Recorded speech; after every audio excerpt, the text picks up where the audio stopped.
বরিশালের কীর্তনখোলা নদীপাড়ের ৩০ গোডাউন এলাকা, যেখানে গড়ে তোলা হয়েছে অত্যাধুনিক রাইস সাইলো। লক্ষ্য দক্ষিণাঞ্চলে উৎপাদিত চালের মান অক্ষুণ্ণ রেখে সংরক্ষণ করা।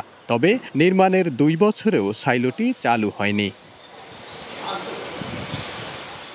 ২০২১ সালের জুনে শুরু হয়ে ২ বছর পরেই সাইলোর নির্মাণ কাজ শেষ হওয়ার কথা ছিল। তবে জমি সংক্রান্ত জটিলতায় ১ বছর তা পিছিয়ে যায়। এরপর প্রশাসনিক জটিলতা।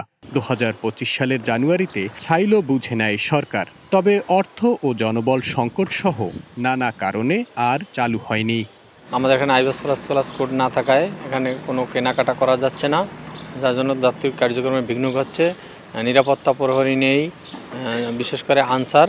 আমাদের বিশাল এরিয়া, এখানে নিরাপত্তার খুব সমস্যা আছে, যে কোনো মুহূর্তে যে কোনো অঘটন ঘটে যেতে পারে। এখানে আমাদের মেশিন আছে, ব্যাগিং মেশিন আছে 4টা, আর আমরা চালাইতে পারতেছি একটা, আর 3টাই বন্ধ আছে। আর একটা মেইন প্রবলেম হচ্ছে যে আমাদের এখন নদীতে ড্রেজিং হয় নাই। ড্রেজিং না হওয়ার কারণে আমরা এখানে শিপ বেরোতে পারতেছি না। সাইলোটি নির্মাণে ব্যয় হয়েছে ৩৫০ কোটি টাকা, যার ধারণ ক্ষমতা ৪৮,০০০ মেট্রিক টন। খাদ্যের মান অটুট থাকবে 2 বছরেরও বেশি সময়।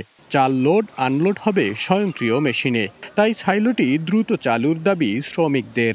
কয়েকজন সাইলো অপারেটিভ যদি হয় তাইলে একটু ভালো হয় আমাদের জন্য।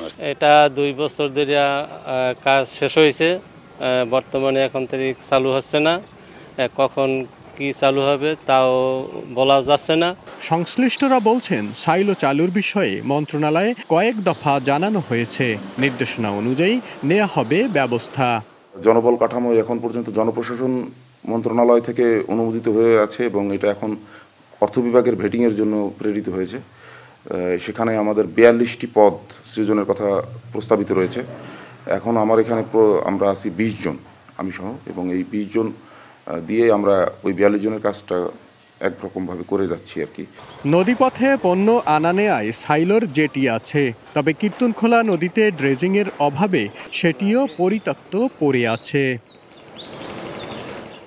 ঝড় ঝঞ্ঝা জলোচ্ছ্বাস থেকে দক্ষিণাঞ্চলবাসীর খাদ্যশস্য বাঁচাতে আধুনিক এই সাইলোটি নির্মাণ করা হয়েছিল। কিন্তু আর্থিক সংকটে সেটি চালু করা না যাওয়ায় এর কোনো উপকারই আসছে না এই অঞ্চলের মানুষের। আর্থিক সংকট কাটিয়ে দ্রুত সময়ে প্রতিষ্ঠানটি চালুর দাবি জানিয়েছেন স্থানীয়রা। সৈয়দ মেহেদী হাসান, স্টার নিউজ, বরিশাল।